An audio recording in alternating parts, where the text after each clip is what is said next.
Una ventana, ya la tengo lista ahí para presentar, ¿eh? Ya estoy aprendiendo. A ver. Aquí nos quedamos, ¿no? Aquí sí se ve el cursor, me dicen ustedes, ¿no?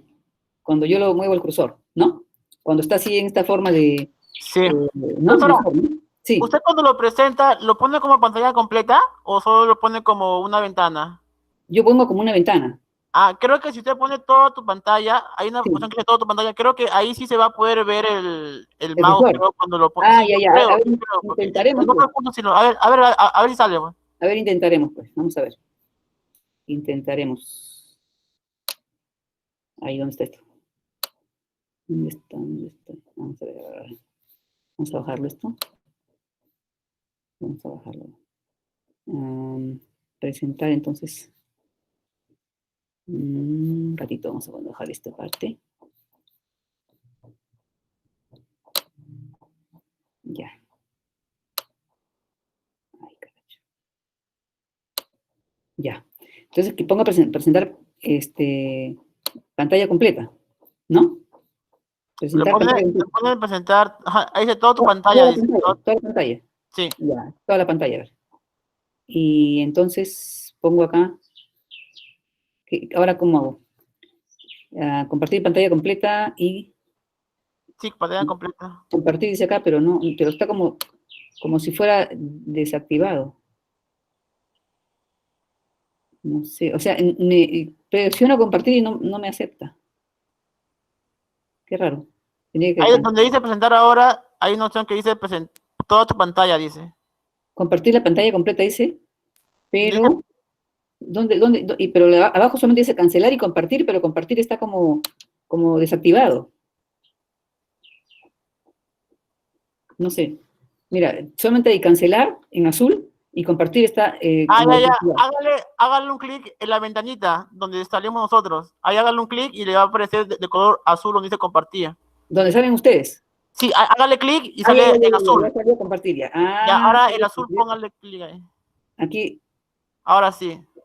Ah, así es la cosa, mira, ¿eh? Ya, creo que ahora sí podemos ver su puntero. Ya, vamos a ver. Pero todavía no sale. Dice, está presentando, pero todavía no sale, ¿no? Ahí le vemos nosotros, ¿Ven ustedes? Sí, a ver, agrande póngale en el PowerPoint. A ver si yo bajo acá. ¿Ahí? Ya, a ver, agrande, ponga el presentar. Ahí ponga ocultar, ponga ahí. Ocultar, en Presentar. este, sí, ocultar Ahí. ahí. Y pongo Ya, presentar ahora, acá. ahí, ajá, sí. A ver. Ya. Así. Y ahí se ve mi... Sí, perfecto, perfecto. Ah, ya. Es el director técnico, está bueno. Gracias. Muchas gracias, Joseph, por la asesoría. Miren, entonces tenemos acá ahora ácidos poliequivalentes fuertes, ¿no? El típico de estos casos es el ácido sulfúrico, ¿ya? Que es un ácido diequivalente fuerte. Pero, como ustedes se dan cuenta, la primera constante de ionización siempre va a ser más fuerte que la segunda. Siempre, en todos los casos, ¿ya? Siempre es así. Entonces, la reacción con el agua se representa de esta forma: ácido sulfúrico más agua, 2 moléculas de agua, da 2 iones hidronio más sulfato. Pero, digamos, no es 100% cierto, ¿ya? No es 100% cierto así, o sea, no es que esta flecha de acá sea totalmente hacia este lado, sino hay cierta cantidad que va hacia el otro lado, al lado de estos dos, ¿ya? Entonces, miren, hay una reacción intermedia, ¿no es cierto? La primera disociación va a estar representada por ácido sulfúrico, un ion, ¿no? Un protón, y el ion bisulfato. Esta es la primera ionización. La segunda va a estar dada por la disociación del bisulfato, ¿no? Que va a ser un protón más el sulfato ya totalmente libre. Pero, esta no va a ser 100% como esta, ¿ya? Ahora vamos a ver cómo es la cosa. La primera etapa es completa, ¿ya? Como la del ácido clorhídrico nítrico, ¿ya? Porque realmente es un ácido muy fuerte, su primera constante es fuerte, pero la segunda es más débil, ¿ya? Entonces, ¿qué va a pasar? La constante de equilibrio de la segunda disociación va a ser esta de acá, ¿no? K2, ¿no? O Ka2 si quieren, ¿no? Concentración de ion hidronio que proviene de la segunda disociación, ¿no? Por el sulfato entre el bisulfato, ¿no es cierto? Este es ahora el que está en el denominador, el bisulfato. Y es 1,2 por 10 a la menos 2, ¿ya? Entonces, esta constante prácticamente es una constante, pues, ¿no? Entonces, prácticamente se mantiene, ¿no? Y se considera como que es, perdón, la constante K1, ¿no? De la primera disociación se mantiene y ocurre la primera disociación completa. K2, ¿no? Va a ser constante en un amplio rango de concentraciones del bisulfato. Y va a ser considerada fuerte. Se considera fuerte, ¿por qué? Simplemente de manera relativa, esta constante de la segunda ionización de ácido sulfúrico es más fuerte que la constante de ionización de la primera disociación del ácido fosfórico. Entonces, relativamente hablando, es un ácido fuerte, ¿ya? El bisulfato. Pero este bisulfato es un ácido que no se disocia 100%, ¿no? Entonces, si ustedes tienen, por ejemplo, una solución que será 0.05 molar o formal de ácido sulfúrico, esta no va a llegar a ser 0,1 molar, ¿ya? Que sería 2 por 0.05 en concentración de ion hidrógeno. ¿Y por qué? Vamos a ver ahora, ¿ya? Miren, vamos a calcular la concentración de ion hidrógeno de una solución que es 0.02 formal, ¿no? De ácido sulfúrico, o que es, podemos decirlo 0.02 molar, ¿no? Entonces, vamos a decir que la primera ionización es completa, ¿no? Esa sí va a ser completa. Entonces, digamos que el primer aporte, ¿no? El aporte de la primera ionización va a ser igual a la concentración que teníamos originalmente en ion hidrógeno, ¿ya? Y en ion bisulfato, ¿no? Entonces, esto sería por parte de el aporte de la primera ionización. Pero después vamos a tener la ionización de este compuesto, o de este anión, ¿no? Que es el bisulfato, que va a dar iones hidrógeno adicionales, iones sulfato. Pero ustedes recuerden que siempre la concentración inicial de ion hidrógeno va a inhibir esta ionización, ¿no? Entonces, pero en este caso, digamos, viendo solamente esta parte, ignorando primero la primera disociación, sabemos que esta concentración de este ion hidrógeno proveniente de este bisulfato va a ser igual que la del sulfato, ¿no es cierto? Entonces, a ambas concentraciones se le va a llamar X, ¿no? ¿Ya? Entonces, del bisulfato se van a producir X, ¿no? Equivalentes de ion hidrógeno y X equivalentes de sulfato, ¿no? Entonces, pero en total tendríamos nosotros entonces de ion hidrógeno la primera parte, que es 0.02, ¿no? Que proviene de acá de la primera ionización, más X, que proviene de la segunda, ¿no es cierto? Esto sería la concentración de iones hidrógeno que tendríamos en total, ¿no? Ya. Entonces, después, la del bisulfato sería prácticamente la original, ¿no? Que es de la sal, menos X, ¿no es cierto? Menos X. Entonces, reemplazando estos valores en la constante de ionización del ácido, la segunda constante, ¿no? Sería que la concentración de ion hidrógeno, ¿no? Por el sulfato, la concentración del sulfato, entre la del bisulfato. Entonces, esta va a ser igual a la suma de las dos, como habíamos visto, ¿no? De la primera disociación más la segunda. Y este sulfato va a ser la concentración original menos X, ¿no? El bisulfato. El sulfato, perdón. Perdón, este es el bisulfato. El sulfato y este es el bisulfato. Estoy mal. Entonces, repito, ¿ya? Me he salteado. Esta es la constante de ionización de la segunda ionización. Entonces, esta concentración de ion hidrógeno es la suma de lo que primero se disoció, de la primera constante, y de la segunda, que es X. Entonces, tenemos 0.02 más X.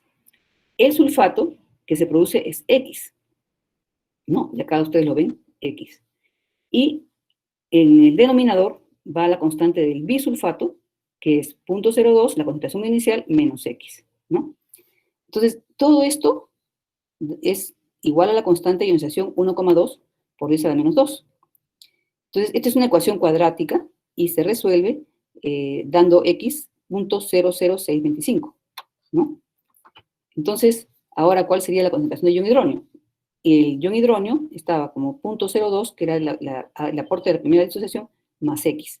Entonces, sumando la famosa X que hemos encontrado, tenemos 0.026, ¿no? 2,6 por 10 a la menos 2 es la concentración de esa solución 0.02 formal, ¿no? Que no es prácticamente lo que hubiera pensado que sería 0.04.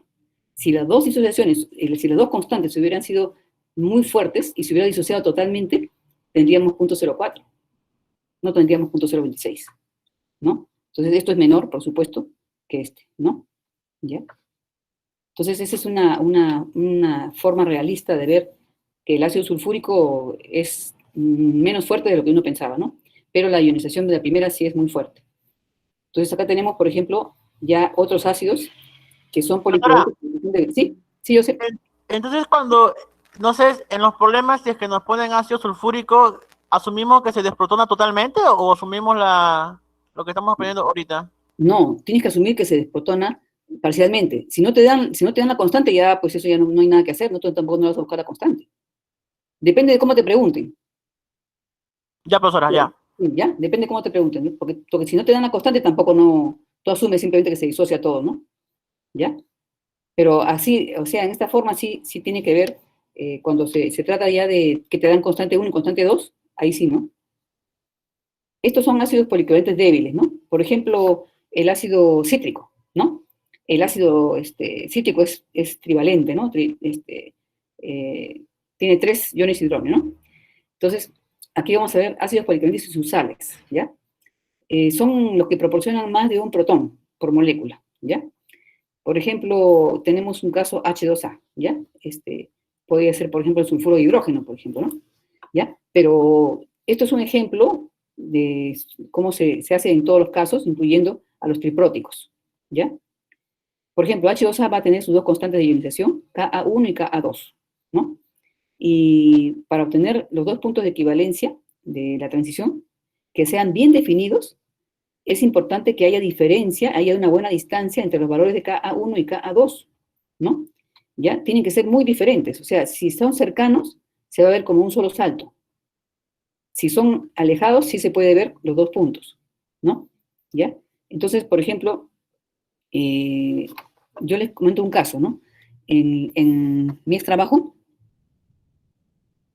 nosotros teníamos que encontrar la concentración del ácido sulfónico, ¿ya?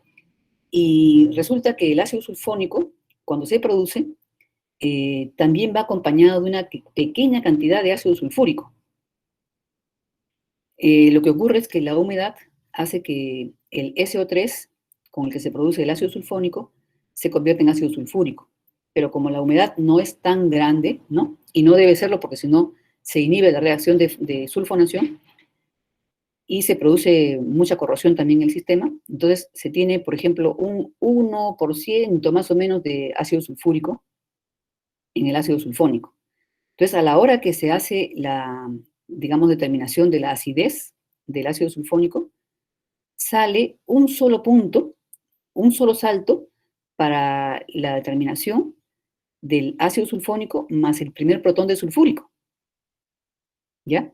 Sale un solo salto, un salto muy definido, porque las constantes son parecidas.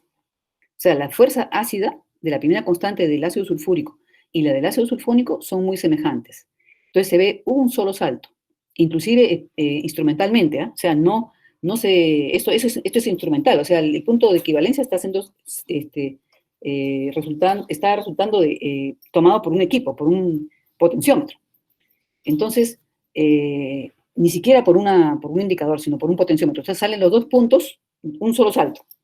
Y el segundo salto, ese sí es el salto del segundo protón del ácido sulfúrico. Entonces, ahí ustedes ven clarito cómo experimentalmente se nota la diferencia de fuerza del segundo protón de ácido sulfúrico. Es clarito, clarito. Entonces, ese segundo protón permite determinar cuánto es el ácido sulfúrico que hay que descontarle al primer salto, ¿no? ¿Qué volumen hay que descontar al primer salto para poder encontrar el ácido sulfónico solo? Ya, miren, le repito, miren. El ácido sulfónico con el ácido sulfúrico que está ahí presente van a tener un solo salto. ¿Por qué? Por la semejanza entre sus constantes de ionización. La ionización del ácido sulfónico es muy parecida, la constante, a la del ácido sulfúrico, la primera ionización. Entonces, coinciden prácticamente y se suman, los gastos se suman. Entonces, y sale un solo salto. Entonces, luego, como se continúa titulando, ¿no? Hasta completar, digamos, hasta neutralizar al segundo protón del ácido sulfúrico, entonces sale el volumen consumido por el segundo protón. Y como ustedes saben, siendo el ácido sulfúrico un ácido divalente, ¿no? Se resta ese consumo que ha tenido en la segunda etapa, en el segundo salto, se resta el primero. Y entonces de ahí sale el contenido del ácido sulfónico y también sale el ácido sulfúrico. ¿Ya? Entonces, ¿se dan cuenta ustedes la aplicación que tiene esto? Por eso es que a algunas personas le puede parecer que estamos dando vueltas en muchas cosas, pero sí tiene aplicación, ¿ya? Entonces, de esa manera se puede conocer la concentración del ácido sulfónico y del ácido sulfúrico en una sola titulación.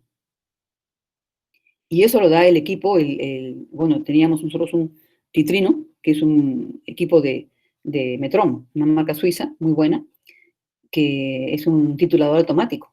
Entonces, uno coloca en el titulador, ingresa los datos de concentración de la soda y todo esto, y el peso de muestra, todo, y la máquina lo calcula y lo grafica inclusive. Pueden ver ustedes ahí la gráfica, ¿no? Entonces, se ve clarito dos saltos. Uno alto, ¿no? Digamos, largo, un cambio largo, y el otro muy pequeñito, pero sí perceptible, ¿no? Entonces ahí tienen ustedes una aplicación. Entonces, si los valores de Ka y K1, ¿no? Son muy parecidos, entonces, de hecho, se va a dar un solo salto, ¿no? ¿Ya?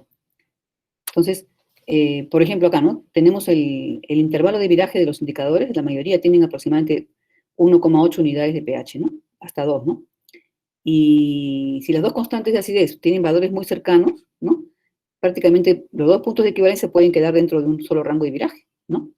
¿Ya? Y como les digo, inclusive con equipos, ¿ah? Prácticamente con potenciómetros y todo esto también igual ocurre, ¿no? Entonces, ¿cómo podemos obtener dos puntos finales distintos, definidos, ¿no? Por ejemplo, para una solución .1 o hasta .001, tiene que haber una diferencia grande, notable, entre los valores de las constantes. Ka1 y Ka2, ¿no? Prácticamente debe haber la relación de ambas, ¿no? Debe ser mayor que 10 al cubo o 10 a la cuarta. O sea que esta constante debe ser 1000 o 10.000 veces mayor que esta, ¿no? ¿Ya? Para que haya una claridad, sobre todo con este tipo de soluciones, ¿no? Soluciones más diluidas, ¿no? La constante K2, ¿no? La segunda constante debe ser muy grande también, ¿no? No debe ser tan pequeña, ¿ya? Para poder titularla, ¿no? Para poder titular el segundo ion, ¿no? Si ustedes tienen, por ejemplo, una Ka que sea mayor de 10 a la menos 9, se puede hacer, pero si fuera menor que esto, no.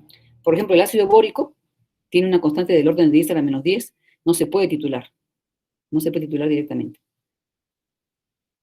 La solución por ejemplo, de 100 mililitros de un ácido diprótico, 0,1 normal, vamos a ver como ejemplo, ¿no? Vamos a hacer estimar cuál sería su forma de titularse, ¿no?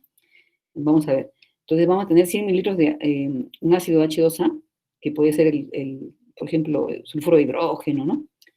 Por ejemplo, 0,1 normal, cuyas constantes de ionización son 1 por 10 a la menos 4 y la otra 1 por 10 a la menos 8. Acá hay una diferencia, ¿no? Que puede permitir ver los dos saltos, ¿no? Con esto, están en 10.000, ¿no? Hay una relación de 10.000. Se titula con una solución 0,1 formal de hidróxido de sodio. Entonces vamos a ver esto, ¿no? ¿Qué vamos a hacer? Primero, se va a hacer como que solamente fuera un ácido monoprótico. Entonces, vamos a ignorar a la segunda, por el momento, ¿no? Y vamos a considerar que la disociación segunda va a ser reprimida totalmente mientras ocurre la primera, ¿ya? No le vamos a hacer caso. Entonces, vamos a utilizar a Ka1 como si fuera monoprótico, ¿no? Entonces, acá tenemos aquí nuestra disociación. El ion hidronio, ¿no? De la primera disociación va a generar este ion HA-, ¿no? Este anión. Entonces, vamos a considerar que la concentración de ion hidronio, que está acá, va a ser igual a esta, ¿no es cierto? Porque provienen de la primera disociación. Entonces, van a ser iguales. Entonces, en lugar de colocar esta concentración, podemos colocar esto al cuadrado, ¿no es cierto? Concentración de ion hidronio al cuadrado entre la concentración analítica, que es la concentración de este ácido inicial, ¿ya? ¿Por qué? Porque al ser ácido débil, ¿no? Restarle la concentración de ion hidronio que se ha separado de acá, ¿no? Es casi como no hacer nada, porque es, si ustedes tienen punto 1, por ejemplo, y restan 0,000 y tantos, sigue siendo casi punto 1. Entonces, por eso se considera la concentración analítica, ¿no? La concentración original. Entonces, el ion hidronio se despeja y resulta ser la raíz cuadrada de Ka1, ¿no? Por la concentración analítica, esta es la raíz cuadrada de esto, viene a ser igual a la del ion hidrógeno, ¿no? La concentración. Entonces, esta concentración va a ser 0,1, ¿no? Esto va a ser 0,1, y efectuando, resulta que es 1 por 10 a la menos 4, que es la primera constante, ¿no? Por 0,1, ¿ya? Y a esto se le saca la raíz cuadrada, ¿no? Se efectúa esa raíz cuadrada, y tenemos y le tomamos el pH, ¿no? Hacemos el menos logaritmo de concentración de ion hidrógeno acá, y resulta el pH 2,5, ¿no? Entonces, si solamente se disocia la primera disociación, tendríamos este pH, ¿no? ¿Ya? Entonces, vamos a pasar ahora ya como que estamos titulando, ¿no? Y se incluso al continuar titulando el primer protón, se puede seguir despreciando el efecto de la segunda disociación hasta llegar a las cercanías del primer punto de equivalencia, ¿no? Entonces, podemos decir que estamos iniciando con este pH, ¿no? Entonces, vamos a decir, la curva de la primera disociación se calcula como si fuera un punto monopótico, o sea, es lo que hemos hecho, ¿no? Acá. Siendo su punto medio, el punto medio, conforme se va agregando más titulante, ¿no? El punto medio de la primera parte va a ser prácticamente el pKa1, ¿no? Que es 4, ¿no? Acuérdense ustedes cuando ya tenemos las dos especies, están en igual concentración, las dos especies que se disocian, entonces tenemos que el pH es igual a pKa1, ¿no? En el primer punto de equivalencia, la sal formada va a ser NaHA, ¿cierto? ¿Ya? Es una sal ácida, ¿no? Así, por ejemplo, como el bicarbonato, ¿no? Por ejemplo, por decir un caso, ¿no? Bicarbonato de sodio. Y esta sal es un electrolito fuerte, entonces esto se va a disociar. Se va a disociar en ion sodio y ion HA-, ¿no? En este caso, por ejemplo, si fuera bicarbonato, sería el ion bicarbonato, ¿no? Y el sodio no va a influir en el pH, ¿no? Va a permanecer disociado simplemente. Pero este sí es un anión inquieto, ¿no? Se va a disociar de esta forma, ¿no? HA-, ¿no? A-2 con H+. Pero también acuérdense que esto es un equilibrio, ¿no? Entonces también puede revertirse la reacción. Está en ambos sentidos, ¿no? Entonces puede reaccionar con este ion hidrógeno y puede reponer al H2A, por ejemplo, ¿no? Y entonces, o sea, hay una serie de reacciones acá, es complejo, ¿no? Entonces, lo que se hace es considerar, por ejemplo, que esta concentración de A2, ¿no? Sería igual a la concentración de ion hidrógeno más la concentración del ácido completo, ¿no? Esta suma de ácido libre, el que está asociado con A-, ¿no? Que es el H2A, ¿no? Entonces vamos a reemplazar todos este tipo de productos que se puedan haber formado en el camino, ¿no? En las ecuaciones de sus constantes. Entonces, acá tenemos este A2-, ¿no? Este ion va a ser igual a la segunda constante de ionización por la concentración del ion HA-, ¿no? Por ejemplo, si fuera bicarbonato, ¿no? Entre la concentración de ion hidrógeno, ¿no? Y todas las suposiciones que se hacen acá se colocan en esta ecuación. Al final se simplifica, para no complicar la existencia, ¿no? Se simplifica de esta forma, ¿ya? Como es diluido, el sulfuro de hidrógeno, por ejemplo, ¿no? Su concentración es baja, ¿no? Y Ka también es pequeña, entonces se hace una aproximación, ¿ya? Que prácticamente considerando esto como la concentración de la sal 1, que es la NaHA, ¿no? Se hace una serie de simplificaciones Y al final se concluye en esto, miren. Concentración de ion hidronio va a ser igual a la concentración de Ka1 por Ka2, y a este producto se le toma la raíz cuadrada. Este va a ser prácticamente la fórmula final, ¿no? Cuando se quiere determinar la concentración de ion hidronio, que tiene dos constantes de disociación distintas, ¿no? Y se saca la raíz cuadrada de estos al producto de ambas y se tiene la concentración de ion hidronio. Entonces, porque todo esto de acá, digamos, es muy, digamos, son concentraciones muy pequeñas y se desprecian como sumandos. Entonces se simplifica y los resultados son muy parecidos. Entonces no vale la pena complicarse la vida con tantas operaciones. Entonces tenemos que esta concentración de ion hidronio para un ácido poliequivalente, ¿no? Va a ser igual a la raíz cuadrada del producto de sus constantes, ¿no? ¿Ya? Y en forma de pH, ¿no? Menos logaritmo de concentración de ion hidronio va a ser igual a pH1, ¿no? Igual a la mitad, o perdón, un medio de pKa1 más pKa2, ¿no? Por las reglas de los logaritmos, ¿no? ¿Ya? Entonces, tenemos este tipo, estas formulitas, ¿no? Estas son las fórmulas finales, después de haberlas simplificado un poco, ¿no? Entonces, primer punto de equivalencia, para el ejemplo, ya yendo a la parte numérica, ¿no? Tendríamos el pH1 es la mitad de 4, que es el pKa1, más 8, que es el pKa2. Y miren ustedes cómo se simplifica esto. Llega a ser 6, ¿no? Porque si nosotros hiciéramos todos estos cálculos engorrosos que hemos visto anteriormente, y que los he pasado un poco rápido para no complicarles, ¿no? Porque tampoco tiene sentido complicar la vida, entonces nosotros llegamos a esto, ¿no? Miren, entonces, esta es una fórmula mucho más sencilla y más práctica, ¿no? Además, el valor que va a dar acá es bastante cercano a la realidad. Entonces, ¿para qué se va a complicar una la existencia? ¿No?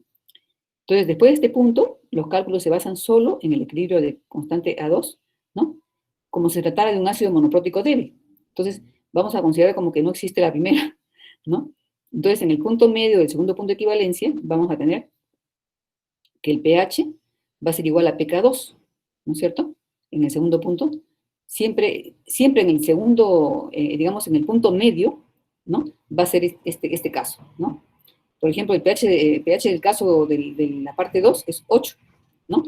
Es 8. Entonces, el pH en el segundo punto de equivalencia, ¿cuál sería? El ácido está totalmente neutralizado, ¿no? Y se encuentra como su conjugado A2-, ¿no? Procedente del Na2A, ¿no es cierto? Entonces, vamos a considerar ahora que ¿no? Prácticamente es como una base, ¿no? La base conjugada, ¿no? Entonces, vamos a considerar OH, concentración de OH, es igual a KB por CB, ¿no? De manera análoga, como el caso de los ácidos, ¿no? Y la raíz cuadrada, ¿no? Entonces, la concentración de la sal va a ser, inicialmente era la concentración de esta sal inicial de H2, ¿no? Na2, H2A, era, originalmente teníamos 100 mililitros, ¿no? Y de una concentración 0,1, que equivale a 10 milimoles. Pero, como se ha ido agregando, ¿no? Hidróxido de sodio, para neutralizar la primera, digamos, el primer ion, y después el segundo ion, entonces se han agregado 200 mililitros de soda, que equivalen a tener 300 mililitros de volumen final, ¿no? Los 100 iniciales, 100 para el primer punto y 100 para el segundo. Entonces ahora su concentración es esta, ¿no? De la concentración de esta sal va a ser 10 milimoles entre 300. Entonces, vamos a ver la constante de alcalinidad de la base A2, esta es una base ya, ¿no? Es KB doble entre, KB es KB doble entre Ka2, ¿no? Y reemplazando los valores de OH, la concentración de OH, va a ser igual a KB, ¿no? La raíz cuadrada de KB por CB, ¿no? Entonces, tenemos acá la concentración de OH es la constante de ionización, perdón, la KB doble, ¿no? KB doble, vamos a reemplazar a KB por KB doble entre su constante, ¿no? 1,8 por 10 a la menos 8, y esto va a ser por la concentración analítica que hemos calculado, que son 10 milimoles en 300 mililitros, ¿no? Entonces, para no estar efectuando antes y estar simplificando, mejor todo de un solo, ¿no? Una sola. Y a todo esto le tomamos la raíz cuadrada. Entonces la concentración de OH va a ser igual a 1 por 10 a la menos 7 entre 3, ¿no? Y la raíz cuadrada de todo esto. Entonces igual a prácticamente 14 menos todo esto, ¿no? ¿No? Menos todo esto de acá, efectuando esto. Entonces sale igual al pH a 10,26. Miren, 10,26. Entonces, acá hay una mezcla de prácticamente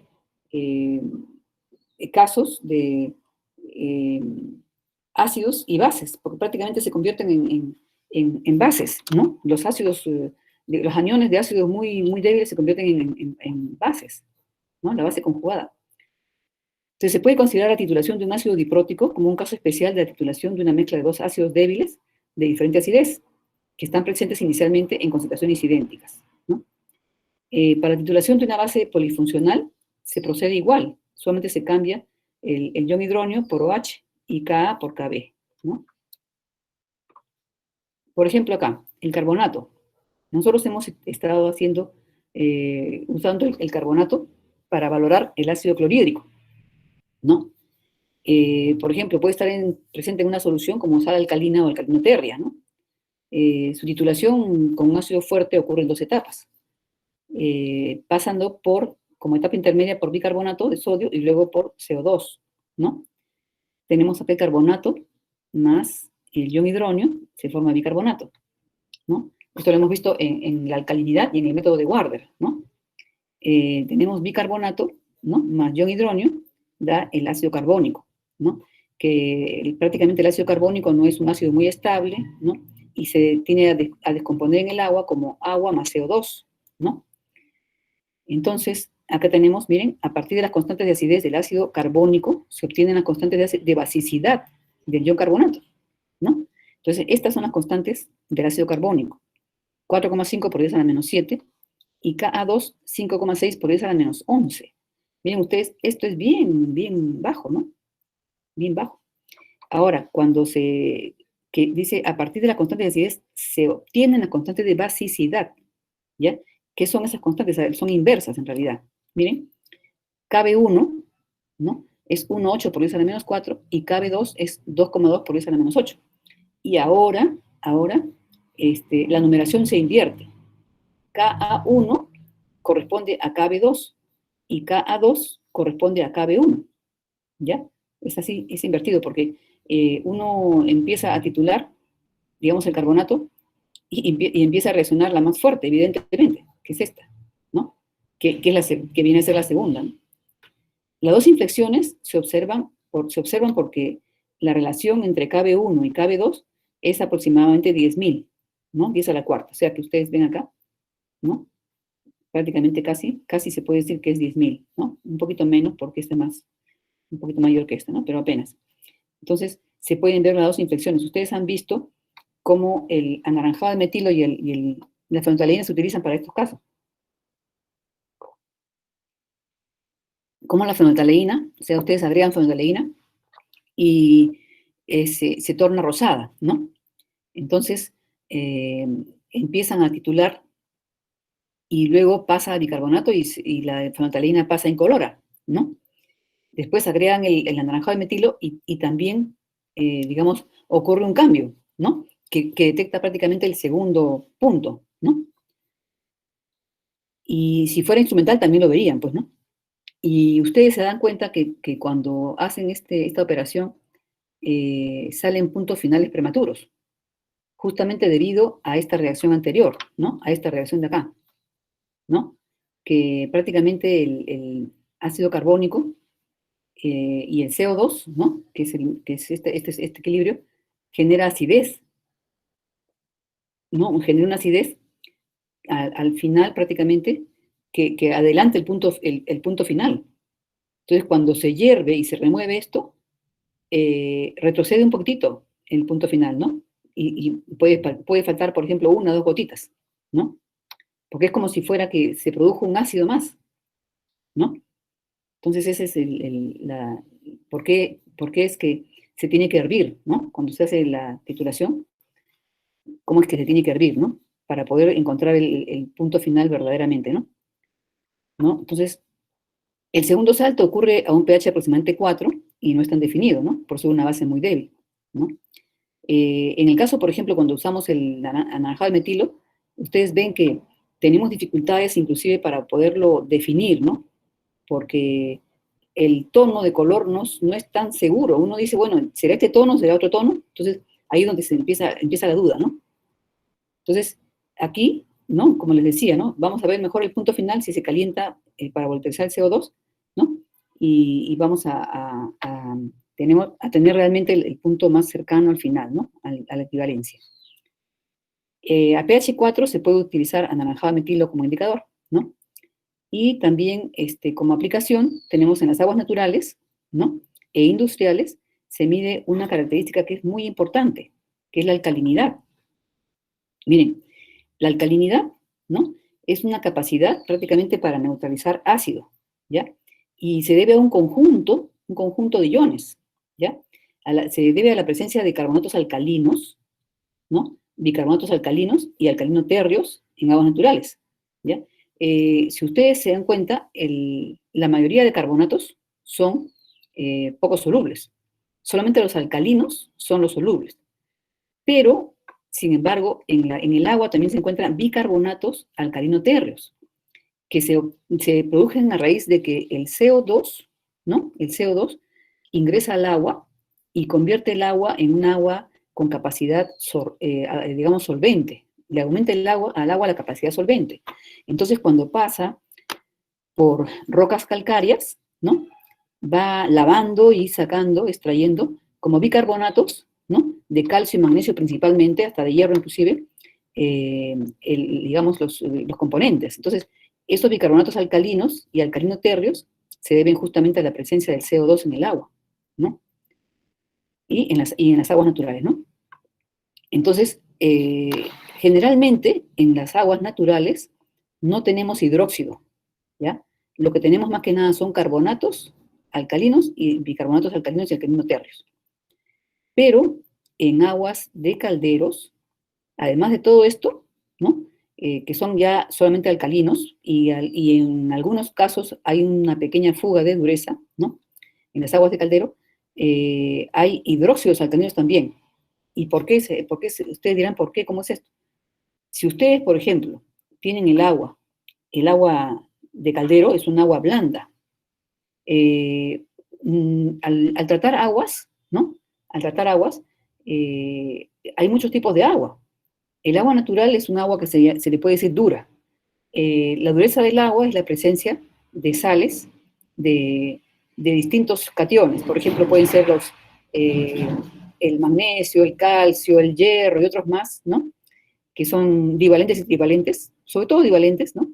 En el agua, ¿no? Pueden estar como carbonatos alcalinos, pueden estar como bicarbonatos alcalinos y alcalino-térreos, ¿no? Y pueden estar también como cloruros, como sulfatos, como nitratos, y otros más, boratos y todo esto. Entonces, todas esas sales, en realidad, forman lo que se constituye la dureza del agua. Pero hay unas aguas, especialmente las para uso industrial, a las cuales se les pasa por unas resinas. Unas resinas de intercambio iónico. Estas resinas de intercambio iónico lo que hacen es, estas resinas están en forma sódica. Son unas resinas que tienen, digamos, son regeneradas con cloruro de sodio y todos sus cationes son puro sodio. Entonces, cuando el agua dura pasa por ellos, ocurre un intercambio. Las resinas, retienen a los iones, digamos, divalentes y trivalentes que puedan haber en esa agua, y les ceden a cambio los iones sodio. Entonces, el agua blanda es un agua sódica, ¿ya? Tiene un 99%, digamos, por decirlo de alguna forma, de iones sodio. Entonces, cuando esa agua, digamos, alimenta a un caldero, ¿no? Un caldero es una máquina para generar vapor, ¿no? Es como si fuera una gran tetera, pero en la tetera de la casa no se usa agua blanda. Entonces, ustedes han visto en la tetera de su casa, cuando hierven el agua, que se forma un depósito duro, ¿no? Un depósito duro de sales de color blanco o a veces un blanco medio amarillento. Esas sales son carbonato de calcio, carbonato de magnesio y hasta de hierro inclusive, entre otros, que forman un depósito duro que se llama incrustación. Esta incrustación, también en otros casos se la llaman caliche, ¿no? O sarro. En la cocina le decimos sarro, ¿no? Es, digamos, un problema muy grande en la industria, ¿ya? Imagínense ustedes que se genere agua, que se genere vapor, perdón, a partir del agua. ¿Cómo estarían los tubos y cómo estarían los calderos todos incrustados? Y cuando fueron los primeros tiempos del uso de, digamos, de la era industrial, estos calderos volaban, explotaban y mataban a la gente, ¿no? Moría gente por esto. Entonces de ahí surgió la necesidad de utilizar agua blanda, ¿no? Entonces, la forma como se ha ido ablandando el agua ha ido cambiando, ha ido mejorándose, hasta que ahora se usan las resinas y también se utiliza, en algunos casos, para calderos de muy alta presión se utiliza ósmosis inversa, que ya es otro cantar, ¿no? Es otra cosa. Entonces, tenemos, ¿por qué se forman los hidróxidos? Dirán ustedes, ¿no? Lo que pasa es que al hervir el agua, ¿no? Los bicarbonatos se descomponen y se generan hidróxidos. Se va yendo el CO2, ¿no? De lo que había alcalinidad, ¿no? Que había ciertos carbonatos, ya no estaban como carbonatos alcalino-térreos, sino todos eran alcalinos ahora, ¿no? Todos son de sodio.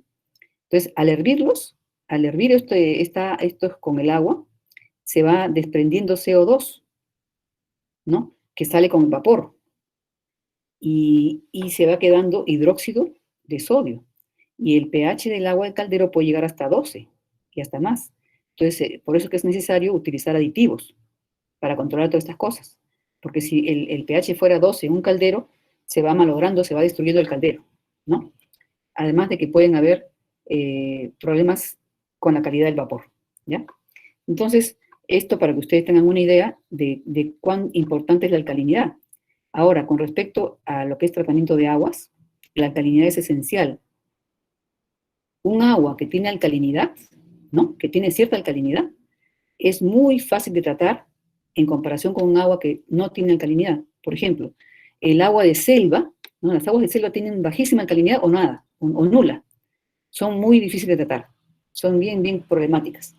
En cambio, el agua de costa, que nosotros tenemos, por ejemplo, el agua de Sedapal, ¿no? Que el agua del río Rímac, tiene su alcalinidad, ¿no? Ahora, por ejemplo, les doy un caso, lamentablemente, esta alcalinidad está bajando debido a la presencia excesiva de CO2 en el aire, ¿no? Entonces, esto también está afectando, digamos, al tratamiento de aguas, ¿ya? Estas cosas afectan al tratamiento de aguas. Los cambios ambientales, ¿no? Afectan al tratamiento de aguas, ¿no? ¿Ya? Entonces, aquí, por ejemplo, les estoy definiendo qué cosa es alcalinidad, ¿no? La capacidad del agua de neutralizar ácidos y que, digamos, se compone de la suma de todas las bases titulables, ¿no? Según la AWWA 2320, ¿no? Entonces, ya hemos visto que se aplica el método para determinar la alcalinidad, ¿no?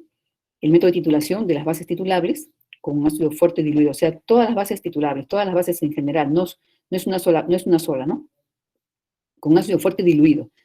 Nosotros podemos utilizar clorhídrico o sulfúrico, ¿ya? Pero tiene que ser diluido porque en realidad es muy pequeña la alcalinidad. No podemos utilizar un ácido muy concentrado, sino prácticamente con una gota ya estaríamos pasándonos, ¿ya? Entonces, ¿qué indicadores se emplean? La fenolftaleína y el anaranjado de metilo, ¿no? Entonces, en forma sucesiva, ¿no? ¿Ya?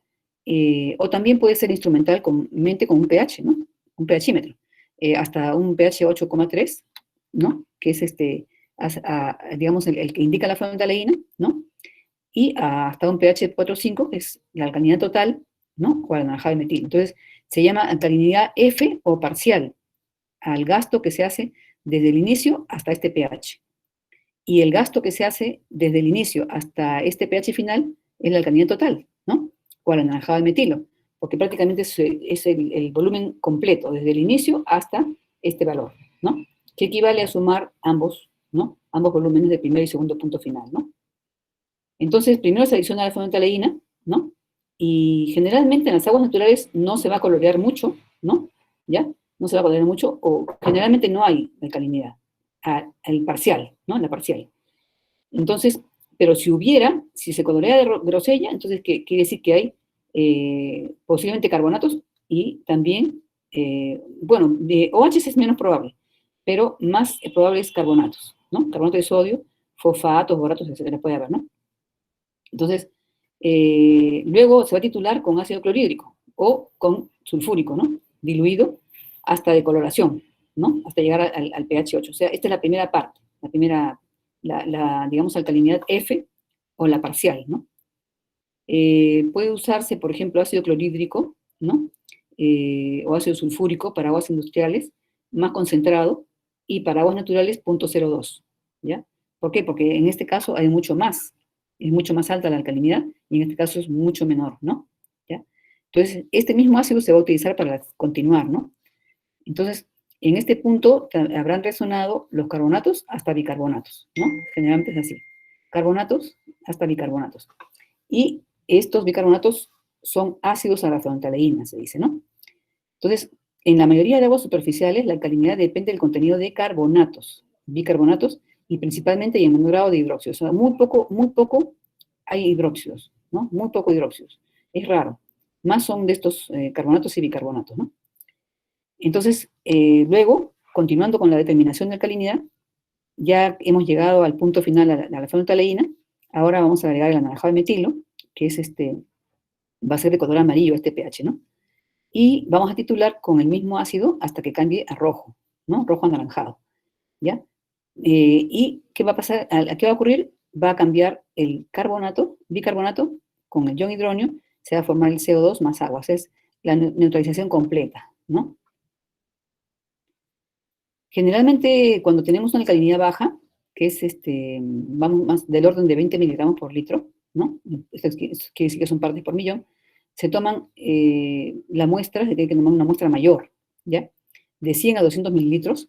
¿Para qué? Para evitar que tengamos un error muy grande de indicación, ¿no? Perdón, de titulación, ¿no? Se va a gastar muy poquito volumen y eso es un error grande. Entonces, para poder disminuir la magnitud de los errores, se puede usar una microbureta de 10 mililitros, ¿no? Que es mucho más sensible que una bureta de 25 o de 50, ¿no? Y la solución ácida valorada de 0.02 normal. Entonces, de esta manera se reducen los errores, ¿no? El pH al punto final va a ser de 4.3 a 4.7, ¿no? Que es puede ser con un pHímetro, y lo vamos a registrar el volumen exacto y el pH que se marca, ¿no? Esta va a ser la alcalinidad total o alcalinidad M. Y todas las alcalinidades se van a expresar de la misma manera. Se van a expresar como carbonato de calcio en partes por millón o miligramos por litro, que es igual al volumen gastado, ¿no? Del ácido, por su normalidad, por 50.000 entre el volumen de la muestra. Este 50.000 sale del peso equivalente del carbonato de calcio, ¿no? Que es 50, y sale de acá, como ustedes ven, del peso miliequivalente de carbonato de calcio, 0.050, ¿no? Por 10 a la sexta. Y 10 a la sexta es, ¿por qué? Porque acá estamos expresando en partes por millón, ¿ya? Miligramos por litro son partes por millón. Entonces, acá tenemos el volumen de 1 mililitro y acá son 10 a la sexta mililitros, ¿no? Entonces, al multiplicar este valor, 0.050 por 10 a la sexta, se convierte en 50.000, ¿ya? Entonces, ese es el asunto, ¿no? Ahora, esto no les digo para que se lo aprendan de memoria, por si acaso, ¿ya? No vayan a malinterpretar. No quiero que ustedes aprendan de memoria esto, simplemente que sepan ustedes que esto se expresa como carbonato de calcio. Y al saber que se expresa como carbonato de calcio, ¿qué tienen que utilizar? El peso miliequivalente del carbonato de calcio, ¿no? Y simplemente esto lo pueden hacer ustedes el cálculo sin necesidad de aprenderse ninguna fórmula, ¿no? Ustedes saben que todos los cálculos salen de volumen por normalidad, que es el peso de miliequivalentes, ¿no? Si esto lo expresan en litros, va a ser el peso equivalente, ¿no? Número equivalente, perdón. Y esto de acá le ponen su peso equivalente, si acá lo usaron en litros, y ya está. Y el volumen en litros también acá. Entonces, ustedes no se compliquen, por favor, aprendiéndose fórmulas, ¿ya? No ese es el sentido de esto, ¿no? Entonces, tenemos alcalinidad total, o el anaranjado de metilo, ¿no? Que equivale a la suma de los dos volúmenes gastados, ¿no? La alcalinidad de la fenolftaleína solo se calcula en base al volumen gastado en el primer punto y se expresa también igual como carbonato de calcio, ¿ya? Entonces ustedes lo pueden expresar como quieran, ¿ya? ¿No? También se puede calcular con el títer, o el llamado título, ¿no? Por ejemplo, si ustedes tienen aquí, expresan el ácido valorado, lo expresan en miligramos de carbonato de calcio por mililitro. O sea, ustedes no tienen no es obligatorio, digamos, utilizar la normalidad. También pueden, en lugar de normalidad, pueden ustedes de frente sacar el título o títer. Dicen, por ejemplo, ustedes titulan tantos miligramos de carbonato de calcio, ¿no? Por ejemplo, que sean, pues, por decir, 0.1, digamos, que tengan de carbonato de calcio, ¿no? ¿Ya? 0.1 de carbonato de calcio. Entonces, gastaron, por ejemplo, 15 mililitros, por decir un caso, ¿no?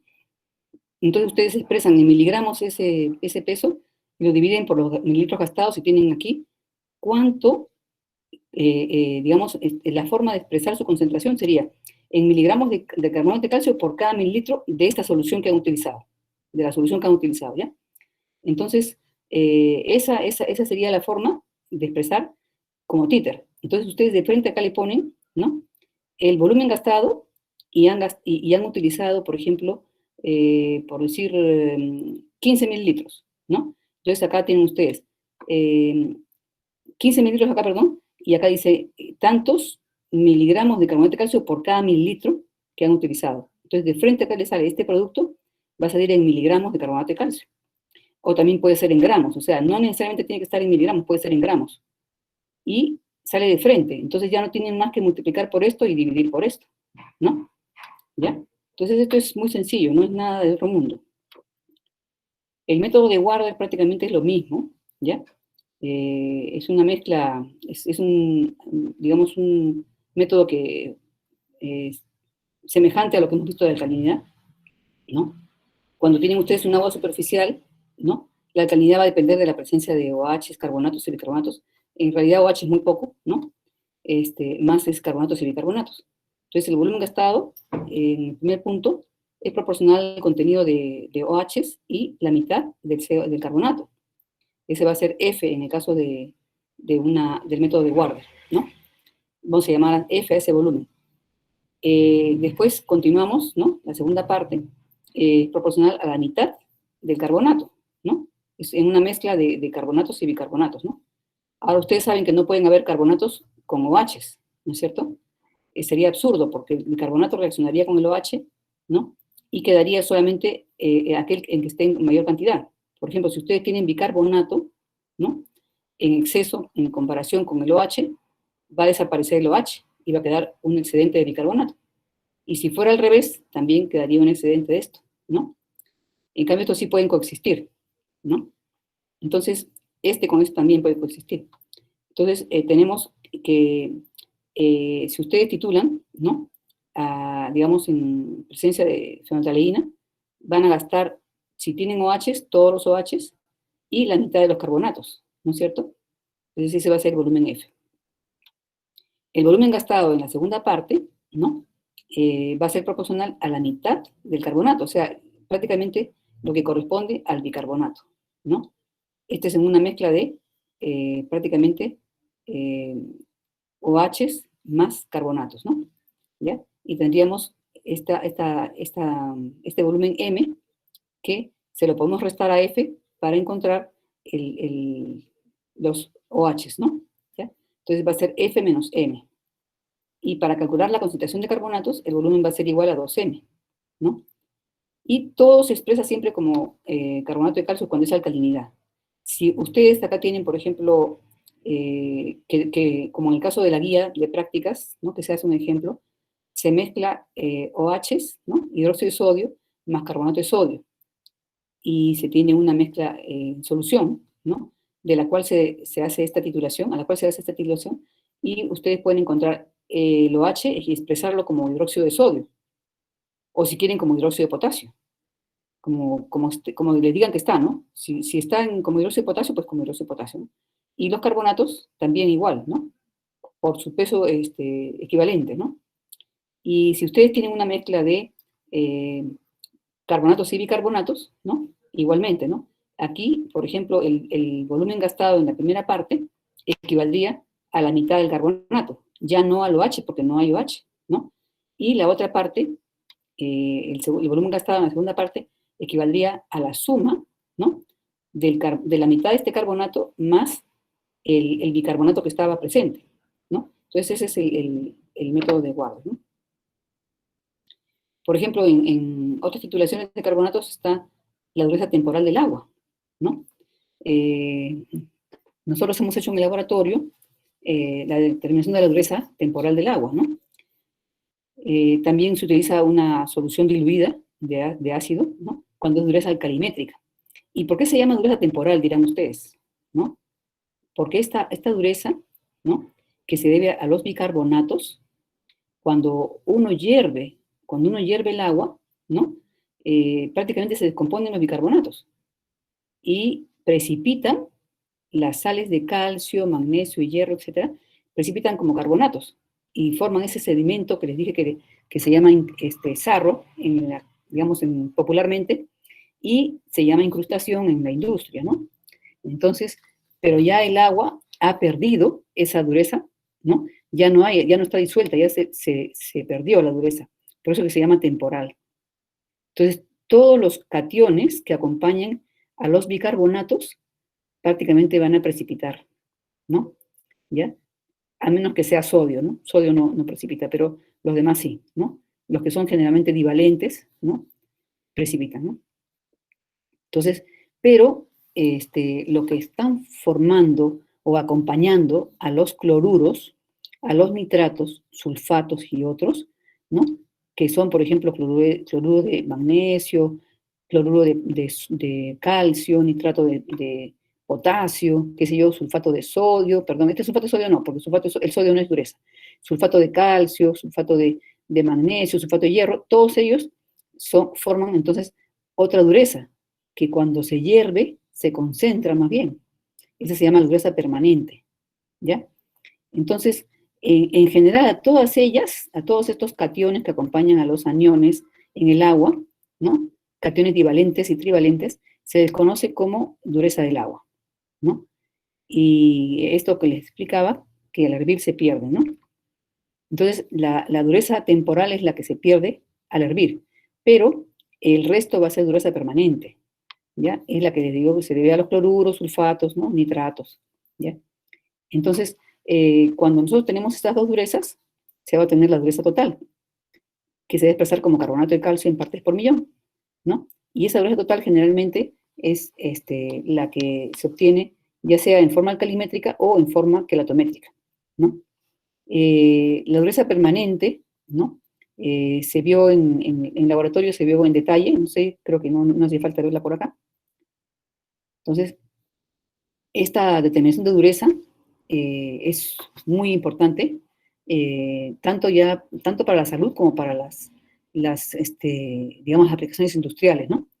Ustedes saben que el agua es un nutriente y contiene otros nutrientes disueltos. Por ejemplo, el calcio y el magnesio, ¿no? Son sumamente importantes para la salud. Un agua que sea demasiado blanda no es saludable, ¿ya? En cambio, un agua que tiene cierta dureza es ideal para la salud, ¿no? El calcio y el magnesio son esenciales, ¿no? Pero en la parte de lo que es industria, por ejemplo, los calderos requieren agua blanda, ¿no? Es el proceso que les mencionaba, que utilizan, que se aplica para ablandar las aguas, ¿no? En lavanderías también requieren un agua no tan dura, ¿no? Porque si es muy dura, va a consumir mayor cantidad de detergentes y jabones, ¿no? Y en procesos industriales en general se utiliza agua de enfriamiento y agua para, digamos, preparaciones, y también requieren que no tenga mucha dureza. Miren, esto es lo que les mencionaba de los depósitos, ¿no? Que cubren la superficie de los tubos, ¿no? Y esto impide la transferencia de calor.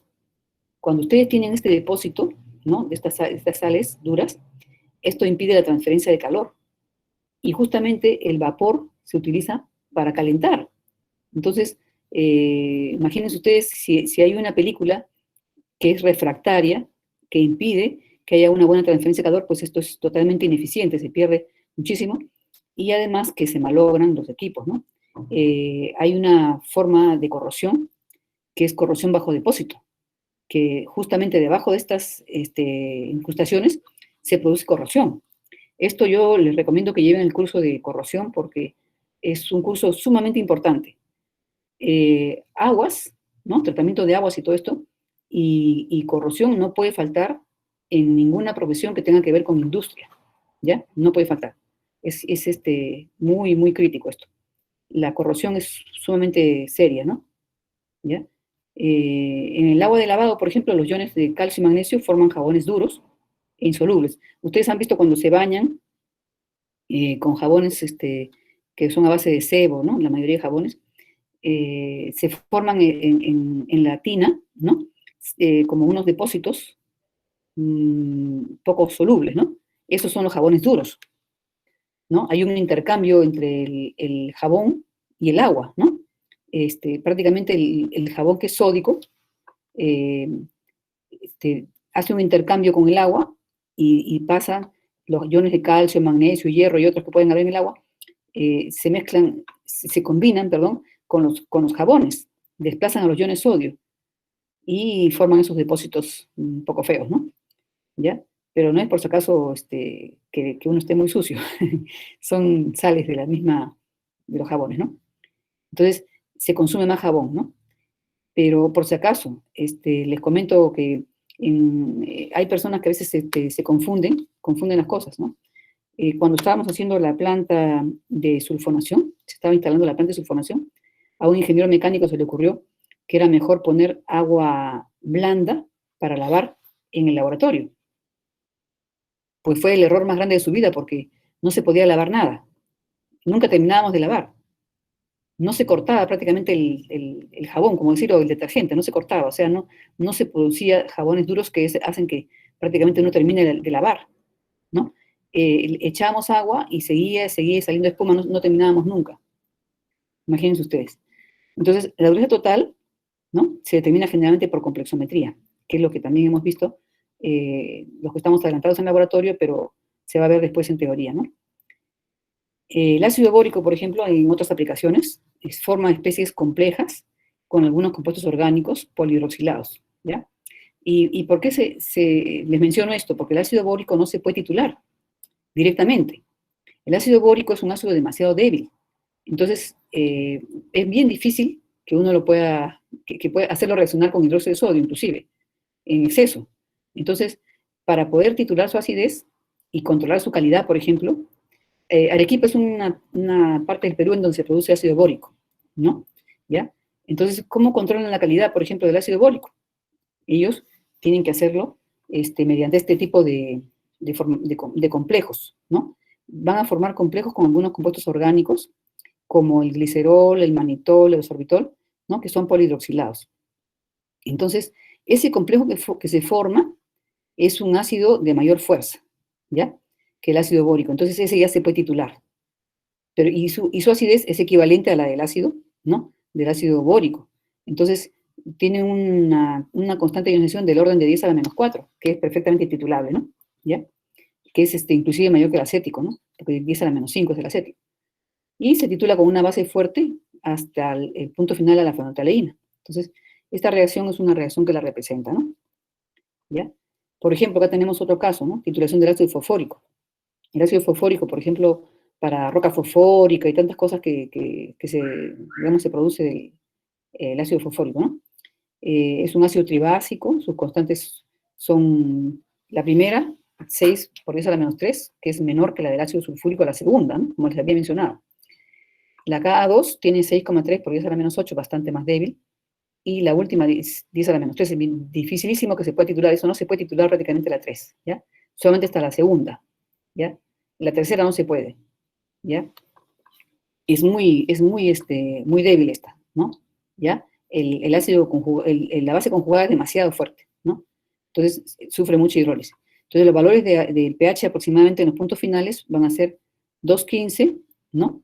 Más 7,20 entre 2, ¿no? Por ejemplo, acá, 1,468, y 7,20 más 12,36 entre 2, 9,73, aproximadamente, ¿no? ¿Ya? Estos pH van a corresponder a las soluciones del fosfato monosódico y el fosfato disódico, ¿no? ¿No? Este es, por ejemplo, la titulación de ácido fosfórico, ¿no? El pH es 4,68, ¿no? Se puede efectuar con anaranjado de metilo, ¿no? La primera titulación. Y porque ustedes ven este es un pH final, ¿no? Pero llegar hasta el color alcalino prácticamente, ¿ya? O sea, se puede decir al rango, a la parte superior del rango en color. No anaranjado, sino al color amarillo, ¿no? Y la definición del color se facilita comparando con una solución que contenga el indicador y el fosfato monosódico, en concentraciones iguales a la de la muestra, ¿no? En este caso dice que es mejor el verde bromo que el sol, ¿ya? Pero como siempre, se recomienda un blanco, ¿no? Y para el segundo punto, 973, es mejor usar timotaleína que fenolftaleína, ¿no? Ahora, ¿cuáles son los errores en las titulaciones ácido-base? Este es muy importante, miren. Hay errores de dos tipos, los casuales, ¿no? Y los errores, se puede decir causales, ¿no? O sea, que tienen una causa que se puede conocer, ¿no? Entonces, los errores que nosotros no podemos controlar están en esta parte. Por ejemplo, la incertidumbre de las pesadas. Nosotros siempre vamos a tener una incertidumbre en las pesadas. Eso no se puede evitar. Va a depender también de nuestro medio ambiente, ¿no? Por ejemplo, en dónde está ubicada la balanza, ¿no? Si la balanza, por ejemplo, tiene una mesa adecuada, ¿no? Que absorba las vibraciones y que impida que las vibraciones lleguen a la balanza. Por ejemplo, si la mesa, digamos que está cerrado, la mesa de balanzas está en una habitación cerrada, exclusiva para las balanzas, o no, o está expuesta a corrientes de aire, ¿no? Entonces, todo este tipo de cosas son importantes, ¿no? Para que tengamos una menor incertidumbre en cuanto a las pesadas. Pero si no podemos hacer nada, de hecho, que inclusive hagamos lo que hagamos, vamos a tener incertidumbre. Pero el grado de incertidumbre puede ser mayor si tenemos todos esos inconvenientes, ¿no? Por ejemplo, ustedes han dado cuenta que en la universidad está bien cerca la parte donde están los laboratorios, de la parte de la pista. Entonces hay bastante vibración, una vibración fuerte de los carros que pasan, causan una vibración fuerte en el piso. Y eso obliga a tener las balanzas en mejores, digamos, en una posición mejor, ¿no? ¿Ya? Ustedes han notado que las mesas de balanza son unas mesas aisladas, no pueden estar pegadas a la pared, ¿no? Tienen que estar aisladas del piso y aisladas de la pared, ¿ya? Generalmente son unas cajas que tienen arena en el interior, unas cajas de madera con arena, y en la parte superior, como base, se pone una superficie pesada, tipo mármol, ¿no? Entonces todo eso impide que la vibración le llegue a la balanza. Luego tenemos errores en la transferencia de muestras y o soluciones con las pipetas, ¿no? Siempre hay un error. Ustedes han visto, por ejemplo, que las pipetas están graduadas y calibradas, ¿no? Para contener en base a agua nada más. Si, por ejemplo, nuestra muestra es una solución, ya no tiene la misma viscosidad que el agua. Por eso es que en la parte práctica, cuando yo estaba haciendo las pruebas, ¿no? Yo le dejo un poquito más de tiempo de escurrimiento cuando se trata de tomar una solución que cuando tomo agua con una pipeta, ¿no? Entonces, eso ya es cuestión de ser observador, ¿no? ¿Ya? Entonces, siempre hay, por ejemplo, digamos, soluciones que son más viscosas unas que otras. Entonces, ahí nomás tenemos ya error. Aparte de que la misma, digamos, operación de hacerlo siempre tiene su error y también el error al ver el valor que, digamos, el enrase, ¿no? Y el tiempo de escurrimiento es muy importante. También tenemos que asegurarnos, cuando hacemos una medición en una pipeta, ¿no? Por ejemplo, que hayamos saturado la pipeta previamente con la solución que vamos a tomar, ¿ya? No podemos, por ejemplo, lavar la pipeta y tomar la solución de frente y verterla, porque estaríamos diluyéndola con el agua que ha quedado en la pipeta, ¿no? Y, por ejemplo, si también hubiera quedado algún resto, ¿no? Esto ya son errores asignables, ¿no?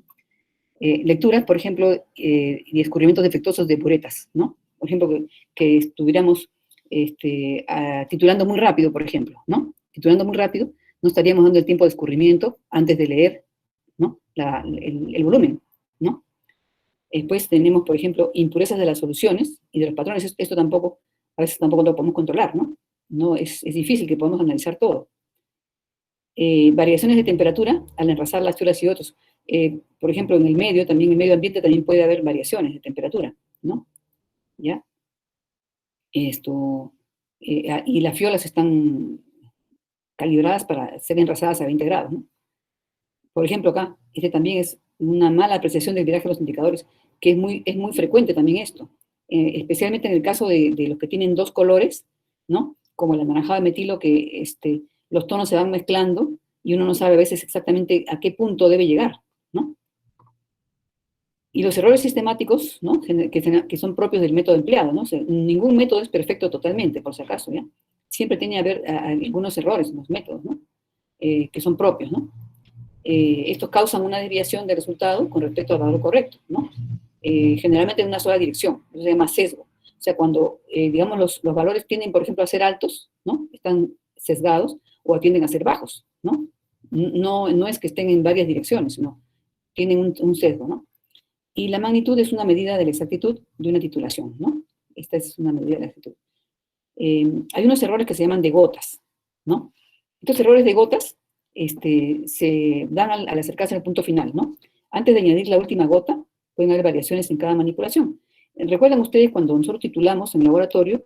Generalmente lo que hacemos es, cuando ya vemos que estamos cerca del punto, perdón, del volumen teórico, y también ya estamos observando que se generan como puntos finales transitorios que desaparecen, y cuando ya son más frecuentes, nosotros generalmente paramos la titulación y agregamos un poco de agua destilada al interior, como lavando las paredes, para que cualquier, digamos, titulante que haya podido quedar en esa parte de las paredes, que no ha tenido contacto con el líquido que está en la parte de abajo, pueda pasar a la solución.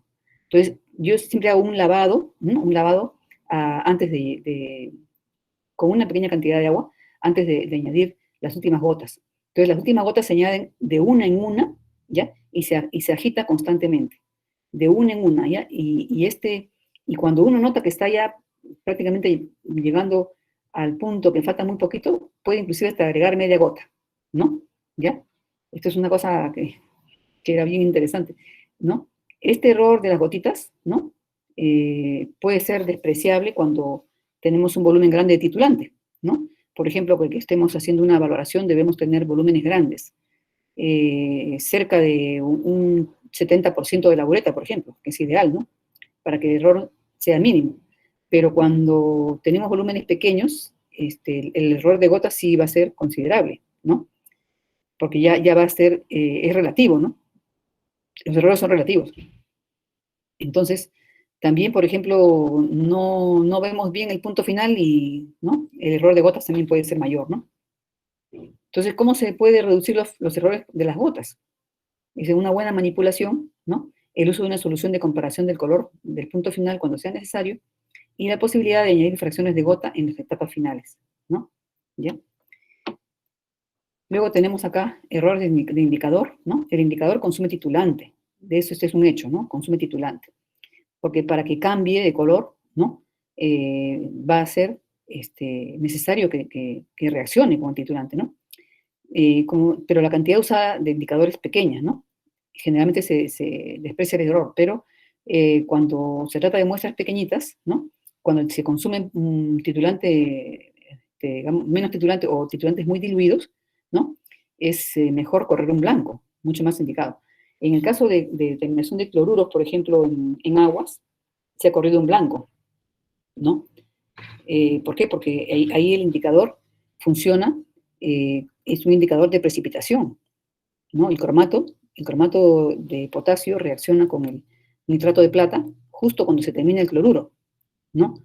Y ya reacciona de manera permanente, ¿no? Porque antes ha estado reaccionando y digamos, compitiendo el cloruro con él, lo desplazaba, porque es más insoluble el cloruro de plata.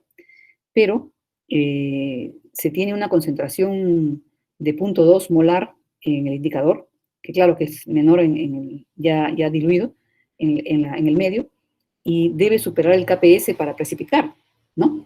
Entonces, esa cantidad con la que supera el KPS es la que se determina en el blanco, ¿no? y se resta, ¿no?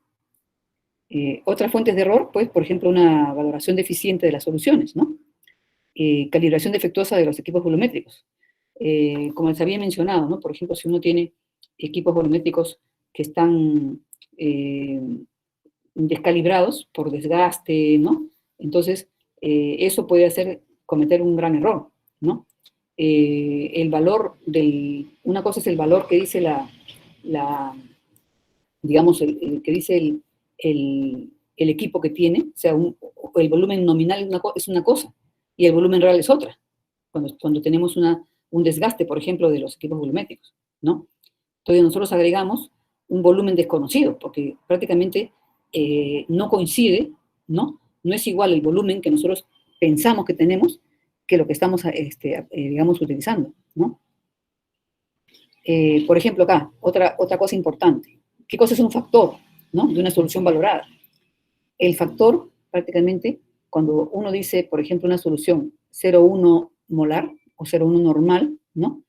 Es solamente un valor teórico, es como decir, es aproximadamente este valor.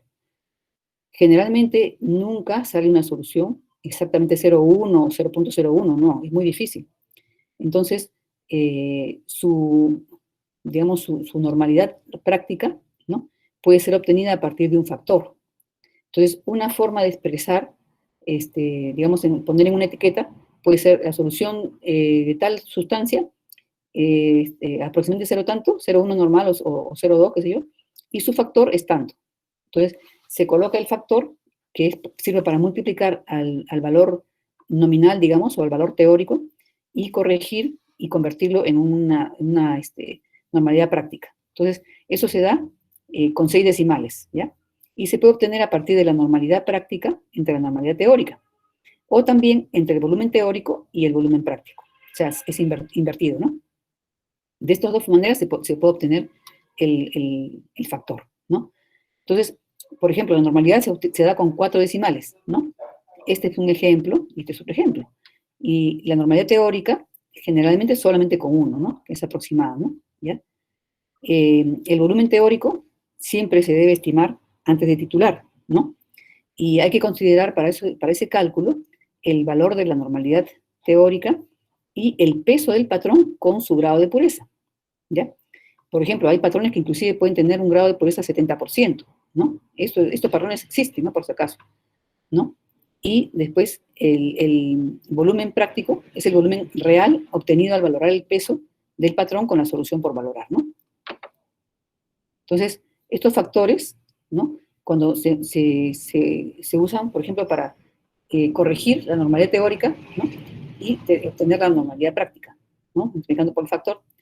Y también se puede aplicar de esta forma y se puede corregir inclusive los volúmenes, ¿no? Por ejemplo, si uno trabaja con miliequivalentes, por ejemplo, miliequivalentes teóricos, dicen 0,004 gramos, ¿no? De hidróxido de sodio por mililitro de una solución 0,1 normal. Pero esto es teórico, porque la solución en realidad no es exactamente 0,1. Y si la normalidad práctica es 0,0983, ¿no? Entonces, debe ser multiplicado por este factor, debe ser corregido por el factor que corresponde a este. Entonces, este factor es 0,983000, digamos que sea, ¿no? Que con todos sus decimales, ¿no? Entonces, vamos a poder traducir, ¿no?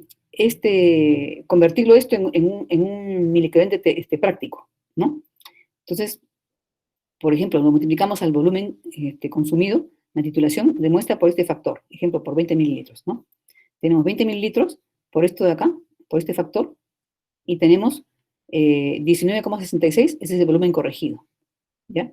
El volumen corregido, que no es igual que 20 mililitros, ¿no? ¿Ya?